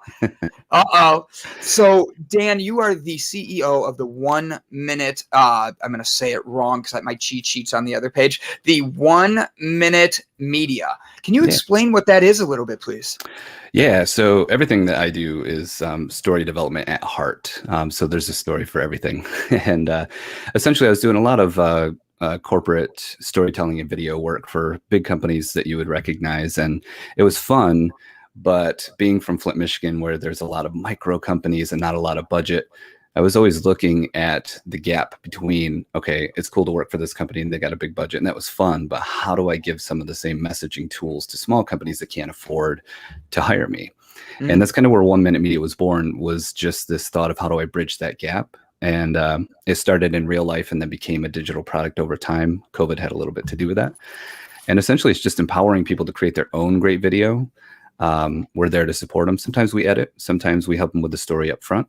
And then we have a great community that they plug into once they're members, where we're always doing live Q&As and putting content into, push storytelling a little bit further for them. And it's just a really inexpensive, quick, and awesome way to get someone from zero to making video content on their own, and therefore making a more genuine and impactful connection to their audience. So that's kind of how it was born. I think that's pretty amazing. I'm going to bring your website up. What made you even want to start this? Like, was it COVID that made you do this, or were you just seeing the big corporations and you're like, I got to help the little guys? Yeah, definitely the latter. COVID was an expediter for sure. The offices that we were in when everything got locked down the first time, we were in to build 1 Minute Media, the digital version. And it was on the back burner a little bit. It was going slow. And then once everything shut down, I'm like, well, we got some free time, fellas and ladies. So let's build this thing out. I think that's awesome. So we, as you see, are building a platform here and a community for people about finding their best selves and building their best individual them through many different ways, from cooking to exercise to onesies. So where would be your recommendation for anybody, not us in particular, but you see what we're doing, where would you recommend anybody even start that would be wanting to start their content and all that? I don't want you to give away all your secrets. I just lean in on the first one, Yeah, I am a true believer in do the unscalable till you can't anymore. So literally, I would say to email me. I would go right to the source, and I would do a free half hour for your audience, a free half hour, just kind of Q&A. What are you trying to accomplish? How might I be able to help? Not even a sales call or anything, just something to help. There's a lot of resources on the internet, right? Of course, I'm sure we all use YouTube, and you can look a lot of things up. But where a lot of those resources fall short is they're trying to teach videographers how to build their company, how to build their clientele, how to grow. They're not teaching business owners how to just simply shoot good video. So I don't have a lot of online, even though I love DIY. Go figure out your own stuff, because I'm very similar. But I don't have a lot to point people to, because I'm trying to kind of be that market for people, where the business owner is like, okay, I don't want to build a production company. I just want to make great video. How do I do that? So if it's okay, I would just give people my email and tell them, feel free to get a hold of me and grab a calendar spot and jam a little bit. Yeah. So how exactly are you being a antipreneur, and what are you doing that is so against the grain where you got that title? And then was there a specific points where you thought to yourself, all right, this is where this title comes from? You're like, I am the entrepreneur. Yeah, so I love this story too. It's one of those things where something happens by accident, and then you start feeling all the reasons why you wish you would have created it on purpose. And then you tell people, that's why I created it. But the truth, the full story is I make a lot of video content, even outside of YouTube and all that. It's my favorite way to communicate. And late 2017, I was just making a daily little 2-minute video rant type thing. And I was so sick of seeing the Lamborghini guys in the digital marketing space and the shiny stuff. Right. Mm-hmm. And even though I'm very pro education and pro course, 1 Minute Media is course based. There's just so many of those things where I see entrepreneurs spend the little money they did have and then end up somewhere like, oh, they were just trying to sell me more inside there. So I was just ranting one day, and I was like, entrepreneurship used to be this thing, funny enough, where if you said I'm an entrepreneur, people would go, oh, you don't have a job. And nowadays it's like this term everyone throws around, I'm an entrepreneur. And I'm not judging everyone, but I'm kind of like, can I see your books? Are you real, or you just got a title? So I just kind of being fed up with that. I was on a little video, and I was just like, you know what, screw all that stuff. I'm the antipreneur. I'm going to go the other way. There's foundational business principles that matter, but what you build on that is yours. So how dare I tell you, here's a blueprint for your journey. And I had some people respond. It kind of stuck, and I started using it a little bit more. And when it came time to launch a podcast, I'm like, it's the Antipreneur Show, because I'm too lazy to come up with a better title. But then I took this 180 approach to everything, and it started really working for me, working for my clients, and it's kind of fun. And I feel like everyone has a little bit in them, even the staunchest suit and tie executive. I think everyone's got a little something in them where they want to rebel a little, and they want to be a little bit of a, just a Yeah, I'll stick with Rebel. Like they just they wear a suit every day, but they're like, oh, if I could only. I totally get it. And it's weird because, to be an entrepreneur is to literally carve your own path and make yourself out of nothing. But then at the same time, when you think about having a business, that's typically when you think of like a CEO or something like that, you go to that automatically, that older established person with the suits and the nice watch and the fancy car and stuff like that. That's what you think, but it's not that. It's a lot of grind. It's a lot of grit. It's a lot of like busting your ass to do weird stuff to get where you need to go. So to try to put that in a sort of like a category and say these are the rules to create your own path. So try to put rules to doing anything, literally, and when I say anything and everything, is a really weird oxymoron. Yeah, totally. I love that you started that with carve your own path, because when you look at all the, Antipreneur stuff like anti-magic pill, anti-silver bullet, all that stuff. When you look at all the trending things, especially in digital entrepreneurship, you're not carving your own path. You're trying to figure out all these other tools and softwares and people and gurus and do what they're doing. And again, business principles matter, so you got to lock those in. But if you're carving your own path, why are you going that way? So that's totally the way I view it. And then the accidentals that come, one of the things is, like I said, story development is my entire jam. And one of the most powerful parts of story is pattern interrupt. And I tell you, wearing a t-shirt that says Antipreneur to a networking event interrupts a lot of patterns and starts a lot of great conversations. So it's become kind of this tool for me to preach the gospel of storytelling. With storytelling and being the Antipreneur that you are, like, half of the battle of being an entrepreneur is being able to, as videos say, fail often, fail forwards. Yeah. You have to have many, many, many stories about your failures. Can you tell us about your failures where you fell forward and why that made you the Antipreneur? Yeah, I love that question, man. So a lot of times, even when you do fail forward and then you get back up, you still don't realize that's what happened yet, right? So going to build the digital version of 1 Minute Media, it was based on the fact that I had been doing it in real life for a while. So I would physically go to someone's home office, order in the gear for them, set up all the lights, get them ready to where they could just enter their office, hit record, and create great video content. And so many people wanted it, and it was such a big part of the work I was doing. It just seemed natural that, well, if I take this digital, I can reach more people and they can plug in and take the same kind of coursework that I would teach them in their office. And then I'm still here to help them on the back end. So we built it, and the field of dreams is not the way to do entrepreneurship. So we built it and no one came. And I was like, but everyone in real life wants this. I don't understand, So we were trying different things. I had some help along the way, Facebook ads, some different digital things where people were coming in cold. We had great retention and all that stuff, but no one was converting. And then over time, I realized, no, this is a place to send people who have already been exposed to me. So people like you guys being gracious enough to have me on a show. And if one person watching or listening is like, I'll go check that out. They've already heard of 1 Minute Media. They know it's just to help business owners make great video and we'll help you. Now they're showing up warm, even if they never buy. So that became the new agenda. Let's warm people up just through my exposure. And then if they land there, they're not being convinced from zero, they're just checking it out.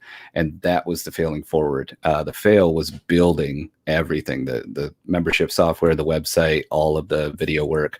And of course, being a video guy, I couldn't just, half-ass it. So I had to put a little bit of oomph into the production. And then this castle I built was just sitting there with nobody in it. So that was a fail forward where kind of the Antipreneur 180 approach to things was like, all right, that didn't work. Now what do we do? Because we built the thing. Yeah. No, go ahead. I was letting you go. Because I asked the last one. So with that though, I was ready for him. With that is, I love that you found your own little thing. The name of your website, your picture on there is phenomenal. I was having fun with it because check out his website, guys, because he's beard and bald like me, so he's good, dude. That's all I gotta say with that one. He came on, and I thought to myself, do I need to shave my head and grow out facial hair to be a successful CEO? Is that what I need to do?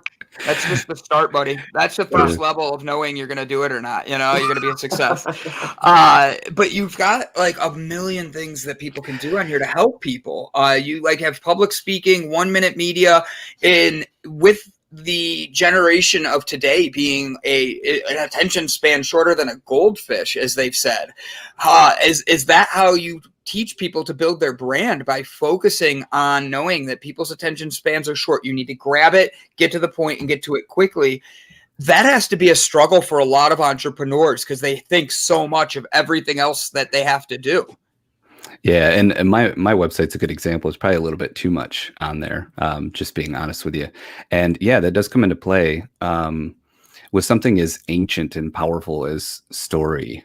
A lot of people, kind of view it as this big giant thing. They either imagine like Stephen King writing 2,000-page books or like, epic movies and television shows. But at its core, it's really just communications between humans.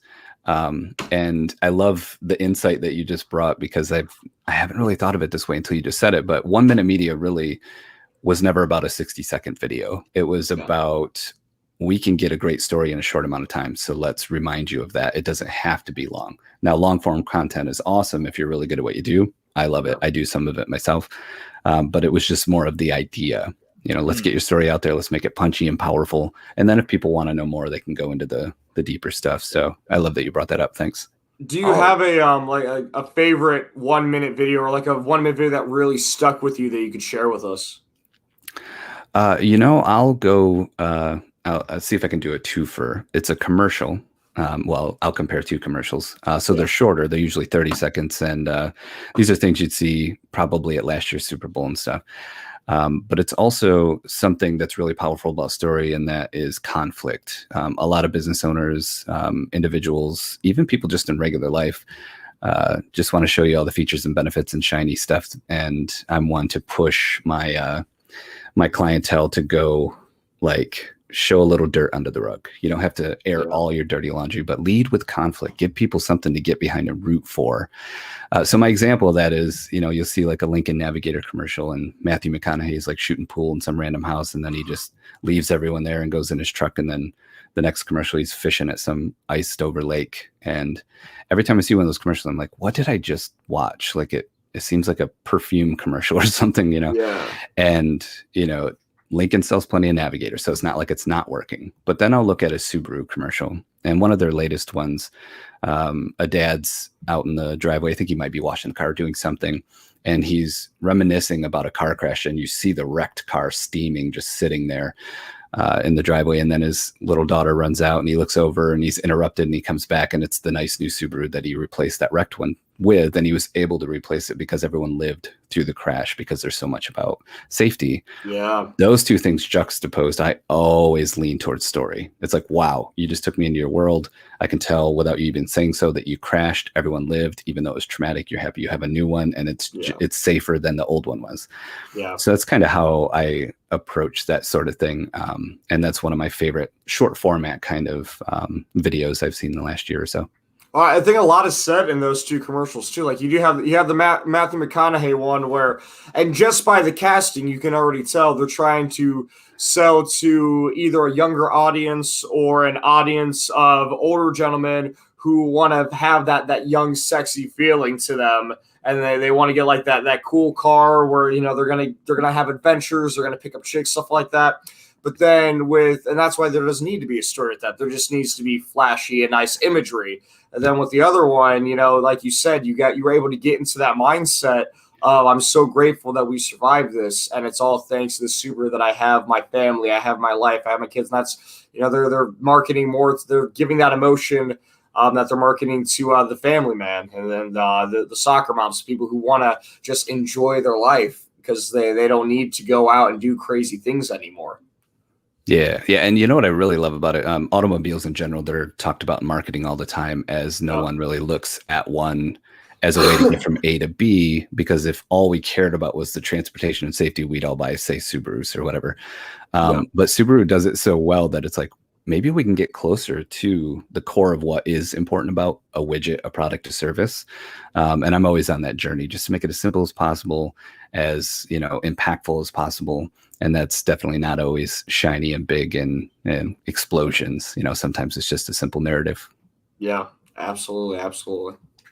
Do you have a brand that you've noticed you connect with? Like I'm going to use the example of, I remember growing up, the Super Bowl. You would watch the Bud versus Bud Light. Like, you remember those? Like, you look like you're around my age where you're going to remember this. Gavin's still a baby. They haven't done it long enough for him. But like, they literally, that was marketing that worked because it got people to watch the commercials and help build that. Coke around has the polar bears and stuff like that. Matthew McConaughey, like you mentioned with Lincoln. Do you see a type of branding that you kind of gravitate to, and that's what helped you know you're going to be able to help people? I don't know if there's in particular, and this isn't like a bragging point by any means, but I've never been much of a brand loyal person. I'm kind of old school. I like vintage things that are built well and last a long time. So sometimes I end up around a brand just because it fits that slot in my life. But a couple of brands that do stand out that I've discovered along my journey, I could speak to super quickly. One of them is Buzzsprout, which is hosting for podcasters. And I started following them a few years back. When I started my show, I didn't select them, and the company I selected was kind of And when I was looking to move because I wasn't getting everything I needed, of course, I went back and checked them out, and they had everything I needed, and I shifted over. And I started really paying attention to what they were doing on all platforms. Then I started my YouTube channel last year, so I was like, I would love to like get a sponsorship from them because I use them already, I love them, and all that kind of stuff. So I started trying to get on their radar. I figured out who their head of marketing was. I realized he's in most of their videos. I showed up to their Facebook group and just started helping people, trying to ping and get on his radar, you know, somewhere. I even did a podcast episode about my shift from one company to Buzzsprout and how it helped out my podcast and stuff. And I ended up getting on his radar and getting a sponsorship request from Albin and doing that video. And it was cool because it wasn't just a sponsorship video. It was a brand I already believed in and cared about. Yeah. And it's because they want to help so much. And the icing on the cake for me is that I'm not a huge creator on YouTube, but I do really quality work. And he pointed that out and was like, hey, I know your audience is going to respect quality. And I also know this video is going to last longer than a week. So I want to pay you to do it, not because you're some guy that's got 50,000 followers and you're going to influence them to come and buy, but people who really care about this are going to come and buy because you put so much thought into the video, which just cemented for me that they really care about their audience. And for everyone watching or listening, I'm not paid to say that. I just really love that brand. So that's one in the digital space that stood out to me. And another, you know, I'm a little bit of a sucker for humor and self-deprecation. It's a great part of storytelling as well. So like everything Ryan Reynolds is doing, I'm not a fan of. I like Deadpool and I love his humor stuff, but I'm not a fan of many like movie stars or anything like that.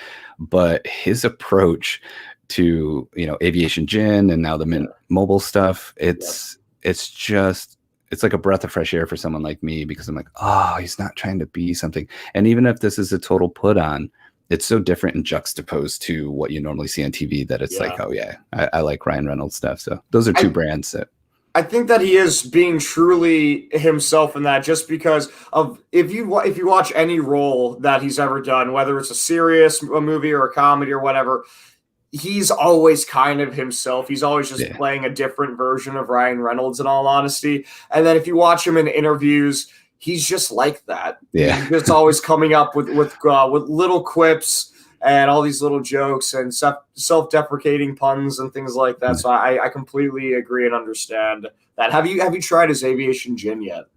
You know, I haven't. I gotta admit, I'm one of those guys that's kind of afraid of gin. That's not fair. I should totally try it. I'm a whiskey guy, and so I err on the brown side of things. But like, I should, because I dig his stuff. I really want to try it. I just don't know where to find it. And then I got Mint Mobile I got a free, or I got a like a 7-day trial of it for $2 at Target the other day, and I have it sitting downstairs. I got to put the SD card in my phone still, but I would definitely be getting back to everybody on what I think of that when I do it. I'm excited. Yeah, that's cool, man. That is so cool. Yeah, I love those commercials. Like, here's one of our original customers ever, and he's in the commercial. Oh man, that stuff's great. And really, it just speaks to great storytelling. Interrupting patterns, setting up conflict, self-deprecation, like we spoke to. It's all. Yeah. How do you feel about like the Old Spice commercials? Because they're kind of more like, what did I just watch at times? Yeah. Okay. So Terry Crews is from Flint, so anything that guy's in, I'm all about it. He used to be, I mean, he's still a great artist, but he used to be an artist in the local courts in Flint where they kind of draw who's on stand and all that kind of stuff. And as a teen, that was one of his first jobs in Flint. So I'm always rooting for that dude. So I've always been a huge fan of all the Old Spice stuff, all the humor. At the end of the day, like, you're wiping something under your armpit. It's funny. Like, why are we going to be serious about this? Right. So yeah, I'm a huge fan of those commercials. Yeah. You ever seen the Dr. Squatch commercials? So Dr. Squatch, they fall in the same category as like a Manscaped commercial. Right on. And I love that. We've seen a lot. I think in the past couple of years, we've seen a lot of small businesses sort of emerge, and because they're independent and they're smaller, they can get away with doing like really weird, almost kind of like taboo things commercial wise. Yeah. And Dr. Squatch, one of those. It's a soap brand that I use. It's 100% all natural, all that fun stuff and whatnot. But when they do the commercials, the guy, he has very, very big, intense eyes and this huge smile. And he's all like, smell like a man because your soap is shit. And like, he's like, you want to feel like you've been bathed by elves under a waterfall? Like, here you go. It's this whole thing. It's hilarious. Yeah, I'm definitely going to check it out after the show. How do you feel marketing's changed? I mean, from television marketing to where we're at now with digital. Like, you need to know who your audience is, how you're marketing to them, and where you're going, which seems very different because on the digital world, it's not like you're throwing it on a local network. You're looking at people in certain areas, you're attacking their, like, YouTube to Facebook to Instagram. Have you noticed the change, and how has that been for you developing for the future? Yeah, I have some high level thoughts on that. Many times my company previously was like pigeonholed as either video production because we use that vehicle a lot, or a marketing agency, which was never true because we never ran anyone's marketing for them. But a lot of the story development we do and the videos we create and the content we create goes into someone's marketing. So I'm still right next to it, and I'm trying to pay attention to it as close as possible. So I kind of, this is a little like theoretical and metaphorical, but like I kind of envision this swing that happened. So fast or slow, depending on your perspective, coming out of television and radio and more towards digital. I feel like the swing, like they naturally do sometimes, went way too far. So they took all the things that they were thinking in those mediums and just brought them to digital. And it was like, oh, this isn't how this works over here. People, we can target them. They care about certain things. They might buy a pair of weird flip-flops just because they want to own weird flip-flops that they saw someone in an Instagram ad own. It's not about brand loyalty at that point, all kinds of things. And then I feel like over the last 5 years, it's starting to swing back where people realize, okay, we can really kind of hone in on this. Instead of showing it to 1 million people and paying this much money, we can show it to 10,000 people and pay less money, and know that a lot of those people actually want to see this sort of thing. And then the 20% of those that come over really do care. Now we can grab their email address or do whatever we're going to do to continue communication and give them value and make it, so someone's like, oh, this commercial again, but they're like, oh yeah, I wanted to get those flip-flops. I forgot about it. So I feel like it's starting to kind of come back towards, making the best of digital marketing, because that's what they did with TV and radio. They made the best of it, and they took those principles over, and now some of it's starting to shed. And I love startups, small companies, people doing it their own way. The Antipreneur thing, I'm always saying 180, and all my approaches, what is everyone doing? What's 180 from that? and then we'll just back it off according to budget, not wanting to offend someone, whatever, just back it off. But then once you get to a safe place, stay there, and you're this far from what everyone's been doing. So that's kind of how I view digital marketing. So have you seen what about memes? Like the meme culture? I've noticed that has had a strangely odd effect on how well products are doing, on how well stocks are doing, on presidential campaigns, even political figures. Like, have you seen meme culture play into effect for marketing at all for you or other businesses you work with? 100%. It's definitely an outside-in perspective from me. I think my favorite part about memes, I was born in 80, I'm 40, so I got a little OG in me. I love that like 90% of memes are like just glorified dad jokes. And everyone's like, oh, I'm so, like hip and fresh and all kinds of other old man words. I'm going to throw this meme in there to make my joke. And it's fantastic, but you just made a dad joke. So that's my favorite part of it. The interesting part about memes to me, as far as influencing purchasing and voting and all those sorts of things, is even though some of those are planned, they're built, they're strategized, a lot just happen, like coming out of Reddit where some guy is just sitting around, he's like, this might be funny. And then boom, it was never intended to sell a thing or to push a perspective or an opinion in any certain direction, but it happens anyway. And I like it because it's kind of the power of the people in a digital format.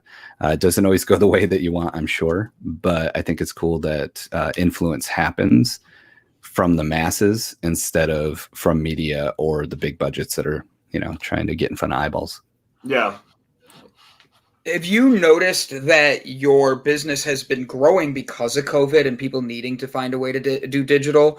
Like just seeing more and more small businesses come out of the woodworks, and and Gavin had enough of us. He's like, he's like, I didn't shave today. So, Well, I got to go to the bathroom really quick. I just want to walk away, and I want to interrupt you either. But now Gavin's secret is out. He's got a tinkle. Thanks, Gavin. Love you, buddy. Oh man, you didn't know that was this. Like you never know what's going to happen on our show. It's usually me that shocks everybody. Like I might just wear a onesie to make people laugh, or get a unicorn cop, right, like behind me, funny. But with businesses having to make a pivot during 2020 and the lockdown, have you noticed people switch and more people start to come to you to look for that advice on how do I attract my customers? And then I'm going to vice versa that on you. I'm going to 180 it. Now that I know Michigan's still a little you could come to Ohio, buddy. You come to Cleveland, man, I'll take you around. I'll show you the city, bud. But you have two different regulations, but it's opening. And if Michigan opens back up, if you notice businesses going back to not using the digital, they're trying to get out there and be seen. Where you're seeing patterns that have changed drastically over the last year. Yeah. So to the first part, 1000%. I've been making the joke a lot lately on sales calls, onboarding people, even on podcasts and interviews and stuff, that I've been hanging out here for 6 years. So I feel like everyone finally came over to my world. I've been saying and helping and teaching while doing corporate stuff and making money and getting retainer clients and all that stuff to the smaller, entrepreneurs and solopreneurs and stuff. You need to be here. It's a really inexpensive way to make an impact on your audience. And then very quickly, a lot of people came in hey, Dan, you've been talking about this for a couple of years and now I'm here. How do I look and sound good? Because I have to do my professional thing on a Zoom call or presentation or webinar, what have you. So a huge increase there. And it's fun for me because I've been doing it forever. So I'm building custom web pages for people where they can just go and use all my Amazon affiliate links to buy the gear that we consulted that they actually needed, ship it to their home, jump on a Zoom, help them set it up, do testing. If we're editing for them, do a couple edits, we're good, start their distribution and take them from zero to putting out great content in a really short amount of time. I was checking out your YouTube videos beforehand. Guys, go subscribe, by the way. This is really cool how you do this. You literally have it where you're picking out the best microphones. You're helping people know the social media scheduling tools and all that. And my sister has a Instagram account. And one of her biggest complaints is how people, or how much they change the regulations on things, and like, oh, the algorithms and all that. Have you noticed you have to deal with that and then help your clients adapt to new changes? Because for me, I think that'd be the hardest thing as a CEO, is knowing like, okay, my marketing's been going like this and now they've changed it. Yeah. It's the Wild West, and it's all rented land. So it's pretty scary. It might be a little dramatic, but I'll use it. It's pretty scary out there for a lot of people, because especially YouTube, it's a long game and there's no way around it. I've had a couple like micro viral videos pop off, and it's been super helpful and helped my growth, but you can't always count on that. Plus I've been doing video for like 150 years. So like my content was banger right out of the gate. I just had to get people in front of it. So it's a little bit different than if someone's starting from scratch. But the algorithm comes into play daily. I can watch it happen. And there's a lot of people in my network that are bigger creators, 50K, 100K on up on the YouTube platform. And they're always like, my views on this last video are down 60%. There's no reason for it. You know what I mean? And that's part of their livelihood. So it is kind of scary in that sense. We don't have to fully go into this, and I hope this doesn't sound salesy, but I've recently been brought on as co-founder of a platform called Maven.video. And the whole thing there is for people to be able to create, give some away for free, put some behind a paywall, own their audience's email addresses, be able to do like a video newsletter and communicate with them, so they can not have to rely so much on that algorithm and on that platform. Now, it's not like, you know, YouTube, but different. We still tell everyone use YouTube. It's great for searchability. It's great for growth, all those things, but it might be able to accompany that kind of thought. And then also it's such a long game to get your 1,000 subscribers, 4,000 watch hours to be able to even monetize. And then a lot of people are like, ooh, I'm monetized now, let's go. And it might be 3 months before they ever see a $2 check, because they didn't realize how many views it takes to get a couple bucks. And that's not to discourage anyone from YouTube. I still think we got a solid 10 years there where you could get on even now and grow and become substantial, especially if you know what you're doing in real life and your expertise. But like, it is kind of scary. And I've got a couple friends that are 50K up Instagram folks who everything disappeared, and there's no email to write. There's no phone number to call, just gone. And in one case, it was like 6 weeks, and then it popped back up. And, you know, everything that she had built up to that time just paused for a month and a half. And you can't do that. That's killer to your brand. You can't disappear. Oh my God. And my sister's dealing with that now. She just passed 15,000 followers on Instagram, but the ones they're throttling her right now, and they're pulling like 300 people a day if she doesn't get 300 people to like it. And it's like, she's losing followers, and she's like, this is ridiculous. It's fun to listen to her complain, because I'm like, good, keep learning from that, because you're going to get my brands soon and you can deal with their stress, you know? So I do have somebody that's from Flint that wants to ask a question. Oh, super. So you ready?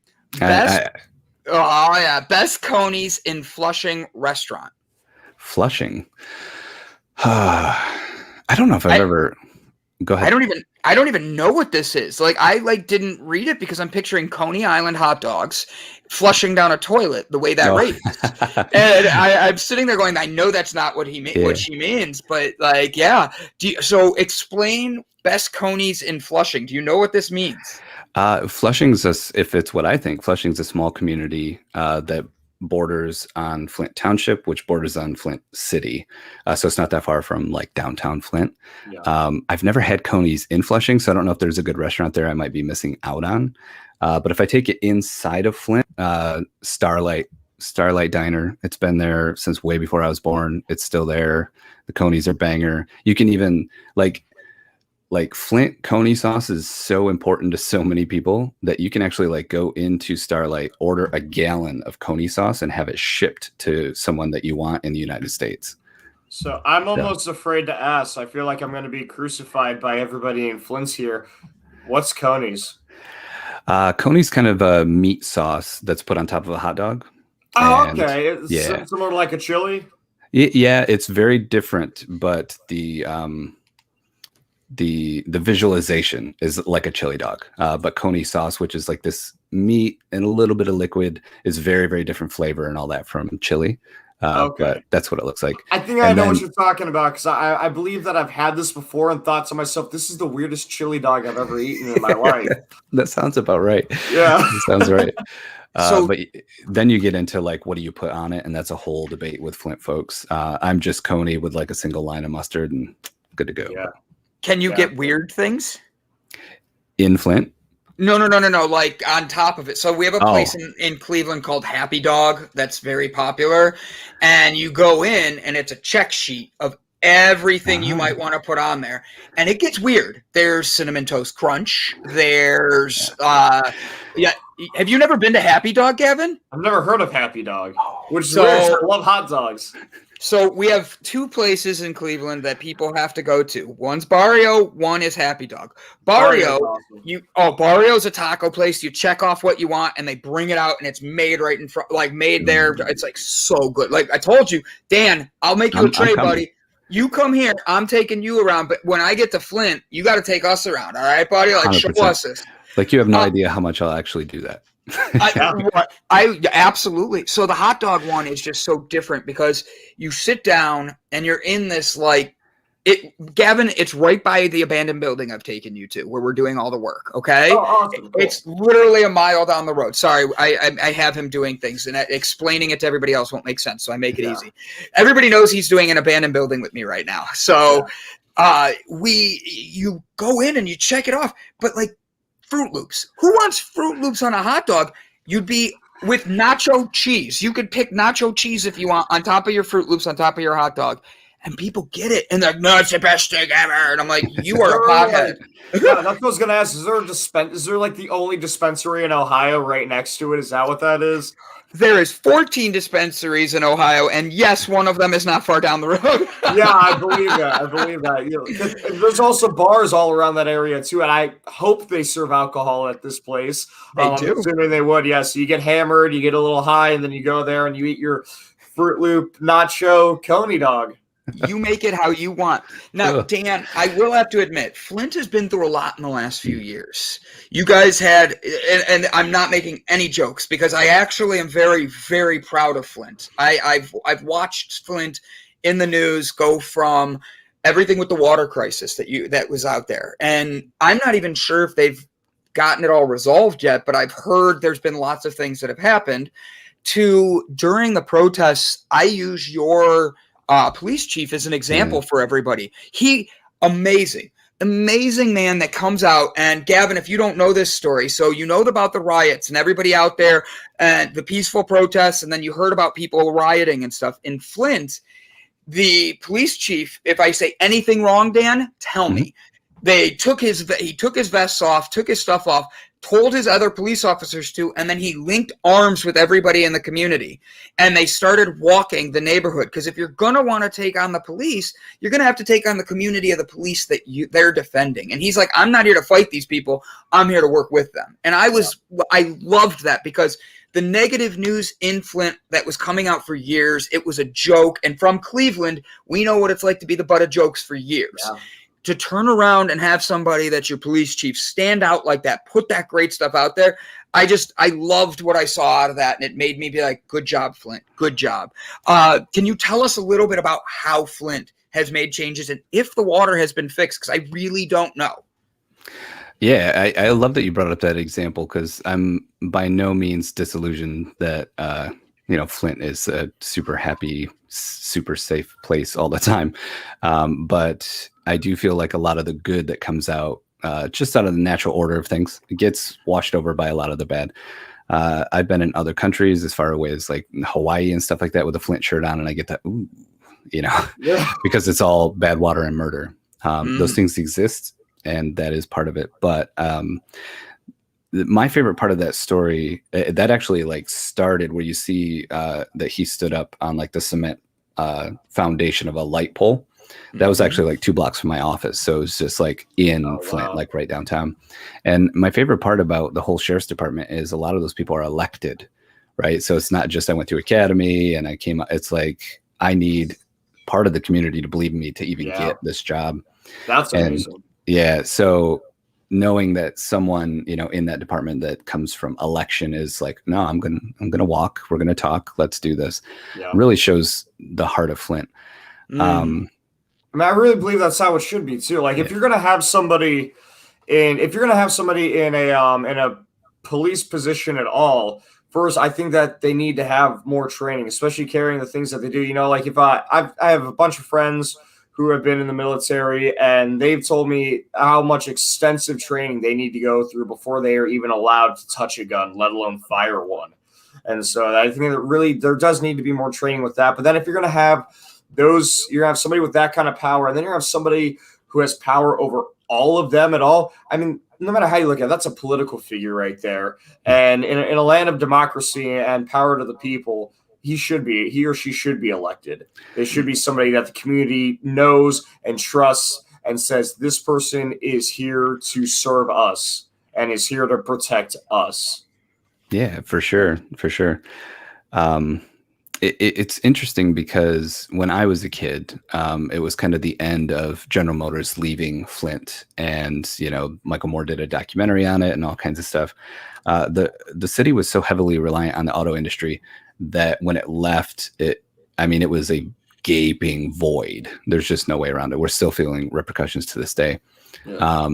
I always keep it real. So if you're from Flint and you're listening, you're going to have to forgive me, but you'll also understand. It also left a bit of a citywide mentality, not everyone, but a lot of people, of like, we got screwed, you owe me. And that stifles growth and entrepreneurship.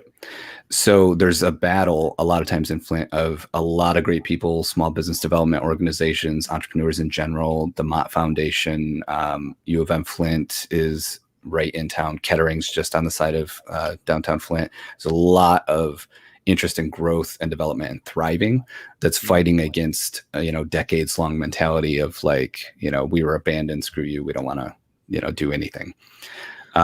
So that's one part of it that's kind of swirling around. And then 2014, the crisis hits.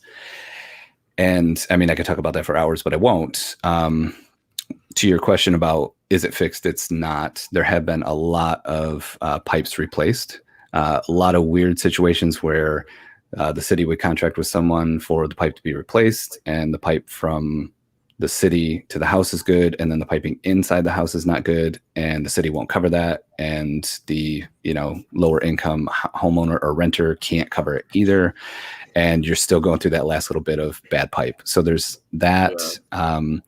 There's also weird things that happened. I've done some close work with Latinx, which serves the east side of Flint, and a lot of their Latin community members, and a lot of people in that community didn't have driver's licenses. Pure and simple, legal citizens, a whole bit, just no driver's license. They, took public transport or walked wherever they were going. And when they were giving out cases of water for Flint, you had to show your license. And a lot of people couldn't get bottled water.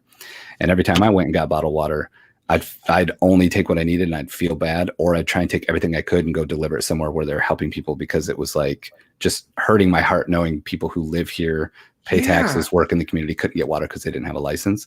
So it's just like one little example about how it's not fixed yet, and there's just things fundamentally broken that still need to be worked on. But at the same time, I also did an interview on camera with a female business owner of an excavation company who got the largest contract at that point in time to replace pipes. And when she first started, her and her crew, they were getting about 8 done a day. And by the time I interviewed her, they were about 8 months into their contract, and they were getting like 29 done a day. So they brought in a female-owned business, which was super dope. They got super good at what they were doing. So now it's being expedited. And that was a really cool story that came out of this situation as well. So they hired multiple different companies so everyone could be kind of working on it at the same time. And there's a percentage, I don't know it for sure. I know it's above 50% of the pipes that have been replaced by this point. But it's 2021. We're talking 7 years later. So like, it's slow. It's tough to watch. But there's a lot of big hearts in Flint trying to help people out. And I swear to God, this isn't a name drop. It's just the way the situation went down. But I was contacted by Westbrook Production, which is Will and Jada Smith's production company on the West Coast. And Jaden, their son, took a huge interest in Flint, and he was doing a lot of stuff to help out. So they hired me to film some portions of a documentary they were making where he was working with a company out of Ann Arbor, Michigan, on these water boxes.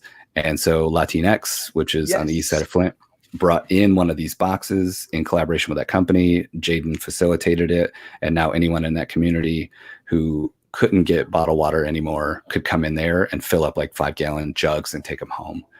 So there's just a lot of great stuff happening, and that is awesome. It's just slow. But that's the thing. Like, change doesn't happen overnight. Like, you and I didn't go bald overnight. We grew up and it slowly disappeared. It did. At 16, I knew I was going to be bald, but I was 18. Yep. Like, yeah. All right. So I'm going to do rapid fire questions at you really quick. Ready? Yeah. Favorite book? The One Thing. Who's the author? I don't know this book. It's a dual authorship. Keller from Keller Williams is one of the authors. That's the only one I recall. Okay. Next one. Favorite band? I'm going to say Chevelle. Ooh. All right. Yeah, because they made big moves while independent before getting signed. Yeah. Very cool. Favorite state? I know you're going to say Michigan, so just say it. I don't know, man. So, like, we've been talking about moving for a long time, and we just did 9 days in Texas. I got a huge network down there. We're thinking about moving there, and they treated me really well while I was there, man. So, yeah. Where in Texas? Not DFW. Yeah, Dallas, Fort Worth area. A little bit of time in Austin, but mainly that DFW area was kind of incredible. Yeah. My sister lives in Austin. That's why I ask. Yeah. And she's running around there doing government stuff. So I'd love to connect you with her when you get to, if you go down there. All right. I got a random one for you. Go. Biggest animal you think you could beat in hand-to-hand combat? Ooh, good one. All right. Coyote. Favorite pet that you could have that is not legal? So like a tiger, a lion, a bear. Yeah. Well, those are legal. It depends on the state. Like if he moves to Texas, he can definitely have a tiger and a lion.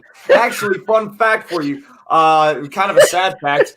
So the majority of the tigers in existence right now live in captivity, and majority of those in captivity live in Texas.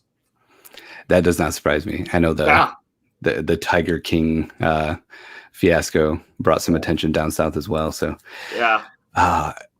if we're going like just fantastical, I wouldn't want to like have the budget of feeding it, but a liger, which could be unethical. I don't even know if you should be mixing those things, but they're just so incredibly huge that owning one of those, I'd probably go back to my He-Man days, put a saddle on it, and try and ride it.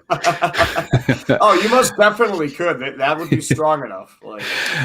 But let's see, kind of exotic and something I feel like I could actually take care of. Some kind of raptor, like falconers fascinate me. I think something I could go outside and let hunt and come back. Like that's like what I. Oh my god! Did you watch the episode the other day? No. We were talking about this. That is exactly what I said because of falconing and everything. I have this dream, this vision that one day I will have. I used to have a Harley Davidson, and I got hit by a car that totaled the bike. I was completely fine. The bike was not. But I have this vision one day that I have a new big badass Harley. I'm barreling down the highway, and 30 feet above me is just this huge bird of prey. And then I pull off. I pull off to get gas, and somebody follows me. They're like, dude, this falcon has been following you for 30 miles, and then it lands on my shoulder. I'm like, I know. I am so in. God, I want to film that now. That's incredible. Yeah. That reminds me of like every great 80s show I grew up on. They were just so absurd and out there, like the A-Team and stuff like that. I could totally see someone just vroom, woof. Yeah, right. I pull a mouse out of my jacket pocket. I'm all like, good Excalibur. Shoot. Tossing it off. Excalibur. Yeah. You never know what you're going to get from us. Yeah. So we end every episode by speaking positivity into everybody. Now, you are our Friday guest, so you have the extra pressure of ending our show, giving everybody enough like encouragement to get through the weekend. But don't worry, we'll show you how to do it. So first thing I'm going to do is catch him off guard in the back. Hi, Bob. Hey. So he's here to give his words too. That Bob was on right before you and is on every Friday. He's driving his Harley across the country, and we have a Patreon, and we try to raise money for him to be able to go spread delight across from city to city. He like anything he can do to show his love for people he's out there doing, and we try to make sure we give that back. So that's why Bob comes in on Fridays. It gets us all that excitement for the weekend. Now, Gavin, I'm going to have you start, then Bob, then me, then Dan with our to-goes today. Do you think we got this, guys? We ready to cheer everybody up for the weekend, get them their energy? Absolutely. Feel good. Bob, you're the only one that doesn't have a face. Here we are, man. Gavin, go ahead, my friend. Yep. So what I would like to focus on for this, and it was not directly touched on during this episode, but I feel like it's something that has been indirectly a theme over all this, is don't be afraid to ask for help. Don't be afraid to ask questions, especially if you are doing something for the first time. If you're doing something that doesn't have a handbook, whether it's entrepreneur, starting a business, you're going through a struggle, you're trying to improve yourself or help with somebody else, you have a project, don't be afraid to reach out to people like Dan, like Bob Seymour, like Brandon, people who have this knowledge and life experience, things that can help you with your situations. You know, there's absolutely no shame in seeking out knowledge and seeking out advice. And while Dan is all about carving your own path and everything, even he's had to go and ask people, hey, I need help with this. He's had to research on YouTube how to do this kind of advertising, how to do this, that, and the other. And that's what life is about. It's about learning. You know, it's about swallowing your pride sometimes and saying, I need help figuring this out. And that's how you continue to climb. That's how you continue to reach your goals. Well, for the rest of the weekend, man, same as life, man. Just take risks. Don't be afraid to get out of your comfort zone. You get into a rut, and all a rut is a grave with the ends kicked out, man. We're created to make a difference in our world. So just go out there and be aware of your surroundings, be aware of the people around you, look for opportunities. They're everywhere. Speak positivity. You know, your perception is your reality, man. And everything we go through is a battle for our mind. If we can keep control of our mind and keep looking for the positive side of things, they're there. I mean, there's beauty in everything, and we just have to have an eye to look for it. So just keep your eye peeled for what's around you. Enjoy yourself. Love life, man. I mean, we only get one go around of this. Make the best of it. Help somebody else. Love people wherever you're at. Because from my perspective, when we get to stand before our Creator, man, the only thing He's going to ask us is, did you learn how to love, man? That's what it's all about. So just go out there and look for places to love people and do stuff. And just get out of your comfort zone, out of existence, and get into life, man. Life is really cool. And get on a scooter, go for a ride. So just enjoy yourself and love people wherever you're at, man. It's an easy thing to do. So God bless. Have a great weekend, everybody. Bob, you're one in a million. Gavin, you know I love you. And Dan, I'm looking forward to becoming your new best friend. Guys, do yourself a favor. And this weekend, I think Gavin had it right on the nose. Go out and do something nice. Bob had it right on the nose.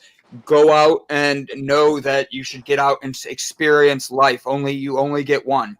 My way of combining those two, while you're out experiencing life, just give something freely to somebody else. Hold a door without leaning in and telling somebody that doesn't say thank you. Don't lean in and tell them they're an asshole. When you're out in public, smile, especially if you don't have a mask mandate now, because it's been so angry for so long. Do yourself a favor. Nobody gives a shit about just you. So give a shit about yourself so you can change the world around you. Man, first thing, thank you for having me on, and thank you everyone that just shared. I think we live in a world where a lot of people are scared to kind of open up their chest a little bit, and you guys just did that, and I'm thankful for it. I'm going to piggyback on Gavin a little bit with the idea of okay, so I'll back up a little bit. I've always been able to give advice on technical things, and I try not to give advice on things I'm not at least close to mastering or an expert of in some way. And something recently I figured that I've gotten far enough along with that I can give it as advice isn't technical. And it's been so fun to give it as advice, and it's super simple. Talk about what you're trying to accomplish. You can work it into every single conversation you have, even the simple one where someone says, "Hey, how you doing?" Instead of saying "fine," you say, "I'm doing all right. You know, I'm actually trying to grow my YouTube channel and help more people learn how to do video and tell great stories. And the weather's nice today, you know, and I'm heading over to get some groceries." One sentence. Now that person's aware of what you're trying to accomplish, and they might just know someone who can help or remember you a couple months later when you're in some kind of problem. And it's last year losing everything and starting over all the way till now. One thing I found that's worked over and over and over is just being open about what I'm trying to accomplish, and then being open like you guys just were in, you know, sharing your heart and, you know, trying to take some other people along the journey with you. So thanks again for having me on. This is super cool. I honestly, I'm more grateful you were on, but thank you so much, Dan. Guys, do not forget to go hit subscribe. Do not forget to go check out his 1-minute videos. We have the links on the bio. We appreciate you so much. Dan, Bob, safe travels this weekend. We know you're getting on the scooter and heading all the way from Colorado to Florida. So good vibes to you. Gavin, I'll see you around this weekend. Guys, have a great one. Love you guys. Spread love, spread positivity, and just remember, change the world by changing yourself first. Love you guys. Bye. Everybody from Florida.